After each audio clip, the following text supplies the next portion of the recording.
The first thing my mother said to me that night was, "Take your coat off and come in here for a second." I had barely stepped through the front door.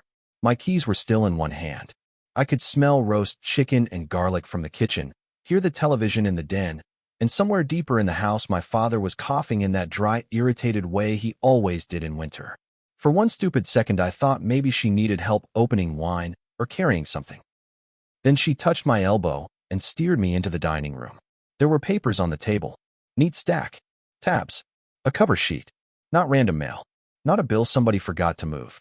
Prepared papers. My mother lowered her voice before she spoke, which was always a bad sign. She only lowered her voice when she wanted something unreasonable to sound practical. "Sign the papers," she said. "Don't embarrass us." I just stared at her. "What papers?" "For Jenna and Scott," she said. "They're almost here." I looked down again. Refinance packet. Lender logo. Payment history summary. A guarantor section. My full name printed on the top sheet. That got my attention faster than the whisper did.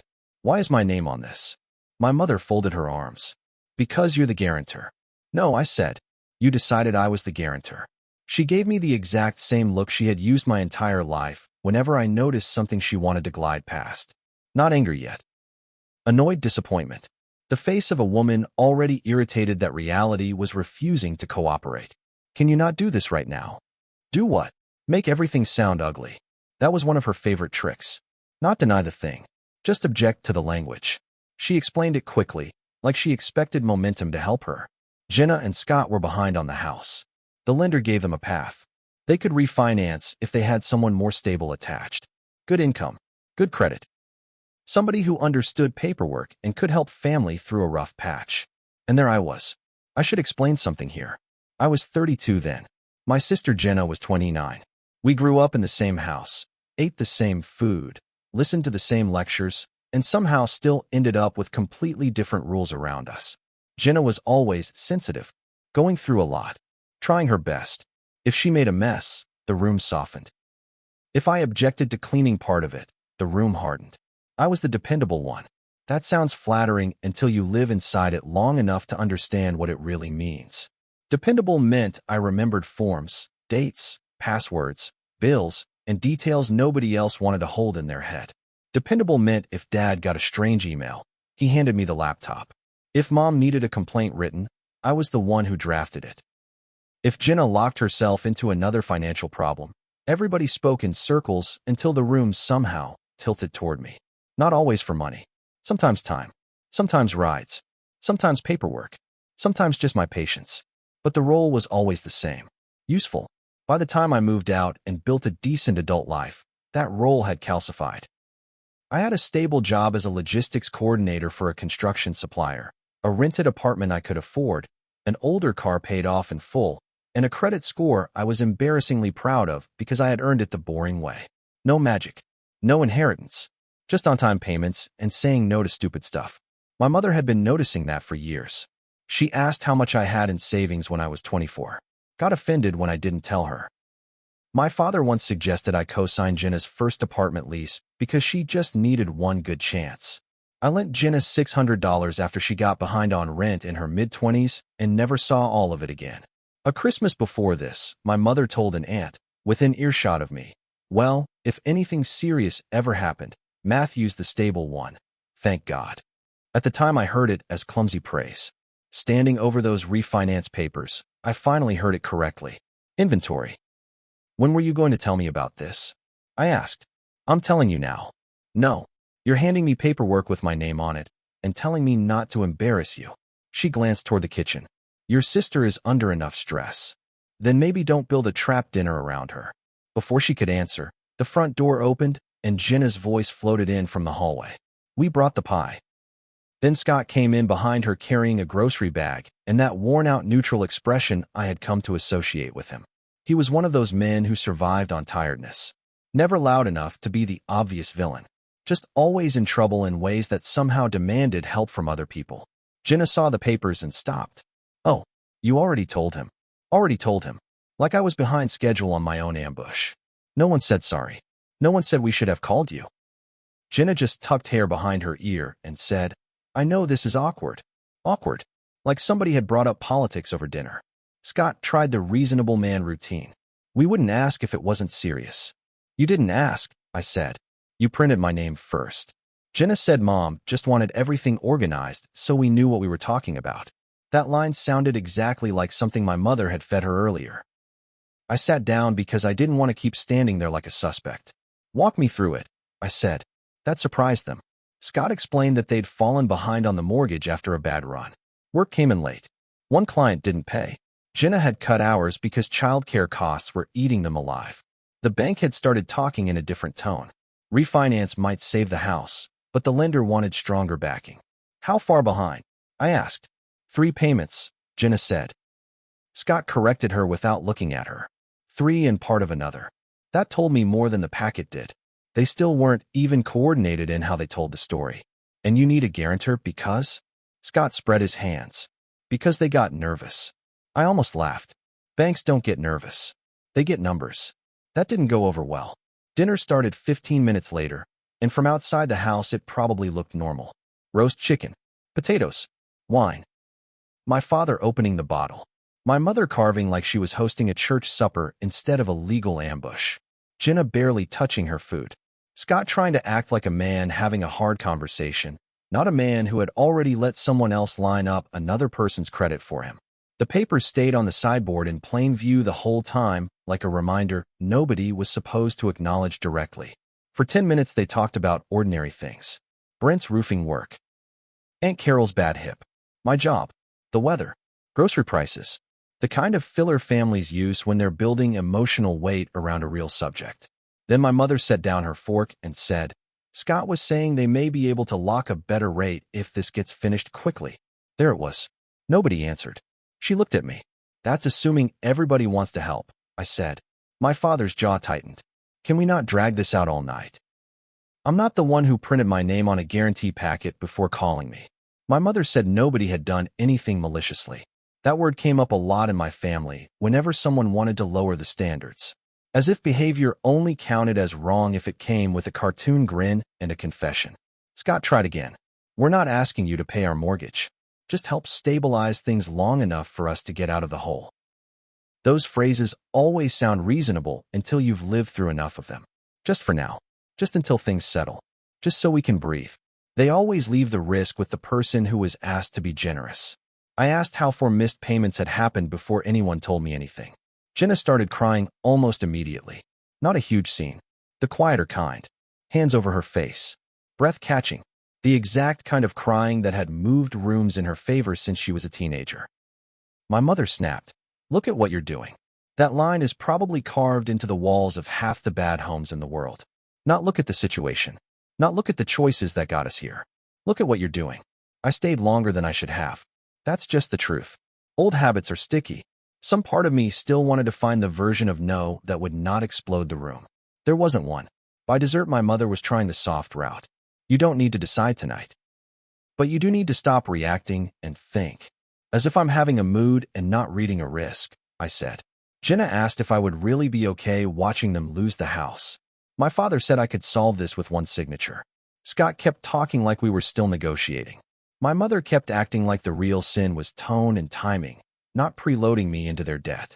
I left without hugging anyone. That mattered in my family more than words. I drove home with a headache and a stomach full of half-eaten chicken and anger. Leah was already at my apartment when I got back. She took one look at my face and muted the television. That bad.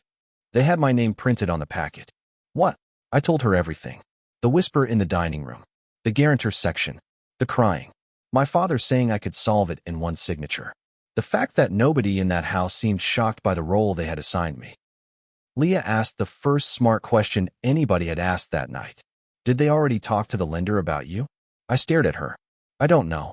Then that matters. She wasn't trying to sound clinical. She just sounded angry.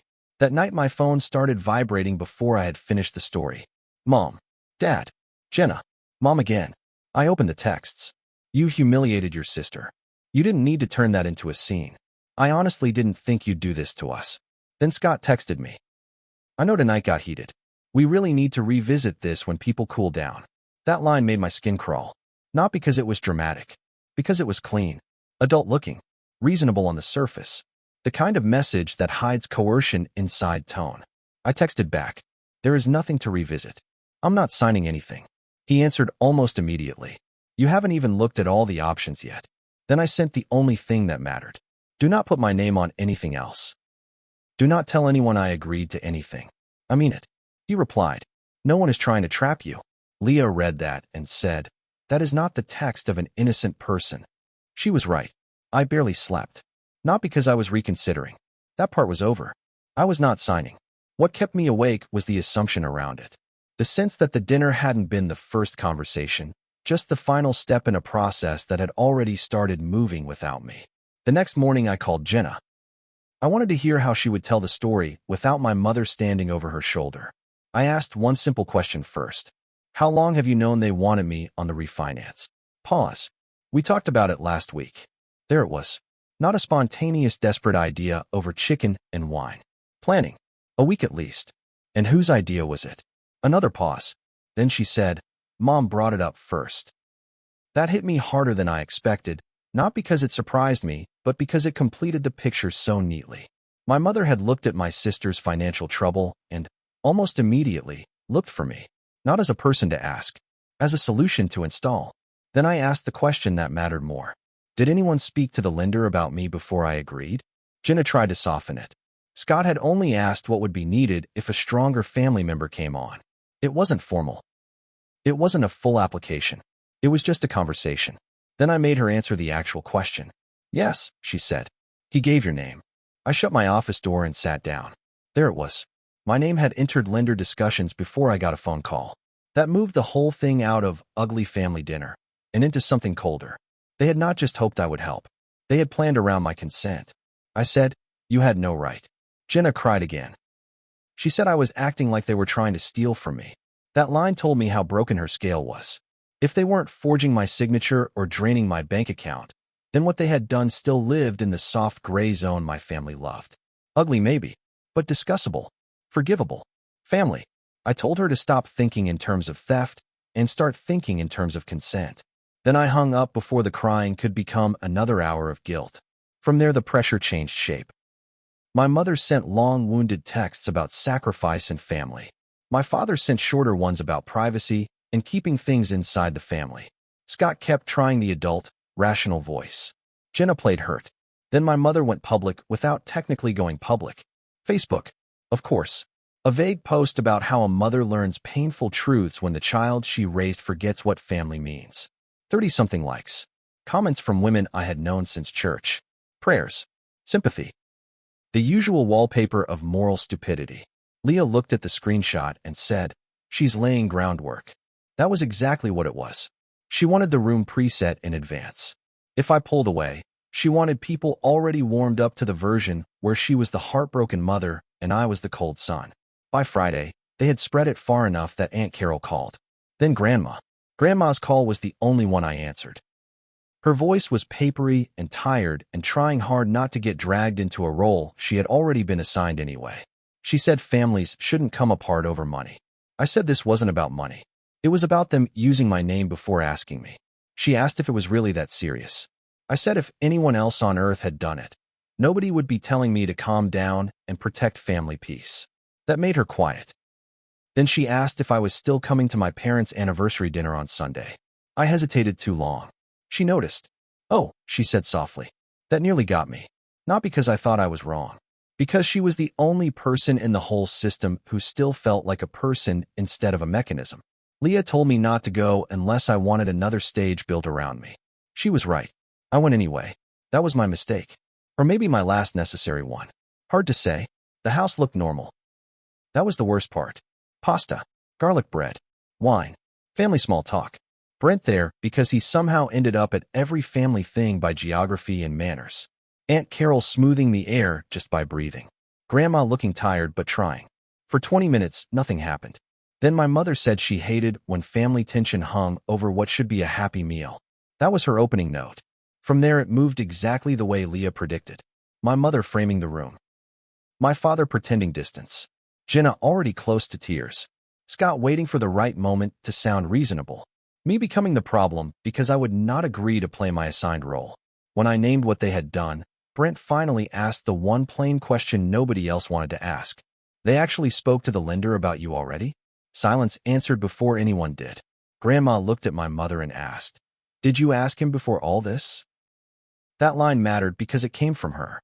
My mother admitted they had prepared the packet before talking to me. Not apologized for it. Admitted it. Then, later, when the room was already sour and everybody knew the shape of it, my mother looked straight at me and said, in front of everyone, "Sign the papers. Don't embarrass us like this."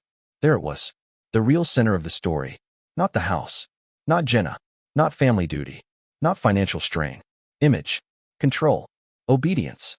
I didn't shout. I told her she cared more about embarrassment than what she was asking me to risk. She denied it. My father told me enough. Scott acted offended. Jenna cried.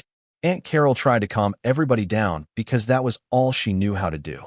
Grandma reached for my hand and said, "You do what you have to do." That was close enough to oxygen. I told all of them, clearly, that there would be no more papers, no more pressure dinners, no more lender conversations with my name attached. And if anyone used my name again, I would stop treating it like a private family issue. That got my father's attention. What's that supposed to mean? It means exactly what it sounds like. My mother hissed, "You wouldn't dare." That sentence told me she understood perfectly. I walked out while she was still talking.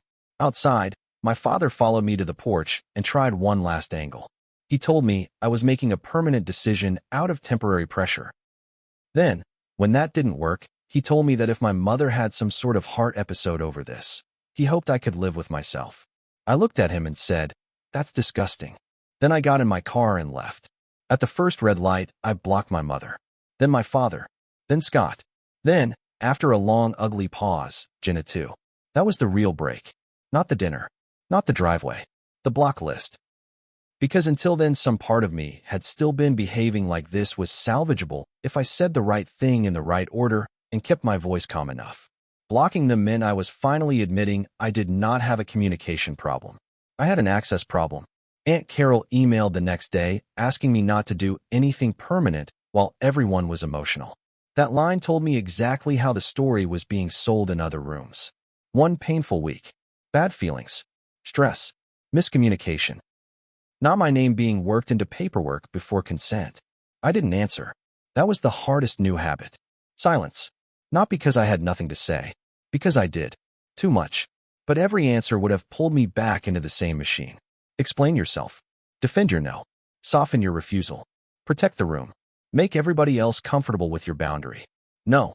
The first week of no contact felt bad. I won't lie and make it sound like instant liberation. It felt like nausea, grief, and weird empty space where obligation used to live. I kept reaching for my phone before remembering there was nothing to manage. I kept imagining a knock at the door or some new catastrophe designed to make me re-enter the system. But the knock never came. Instead came side doors. Cousins. Church people. A voicemail from Aunt Carol. A vague comment online from one of my mother's friends about family being forever. Then a letter in my mother's handwriting full of sacrifice, disappointment, and not one actual apology. I read it once and threw it away. That mattered more than I expected. Because for most of my life I had treated every family wound like evidence I still needed to preserve in case truth ever went on trial. At some point documentation becomes another tether. You stop keeping proof for safety and start keeping it because some buried part of you still hopes one day somebody will read all of it and finally say, "Yes, you were right." Now they have to admit it. That day rarely comes. A month later I started therapy. The therapist said something in our second session that I wrote down afterward because it annoyed me by being so correct.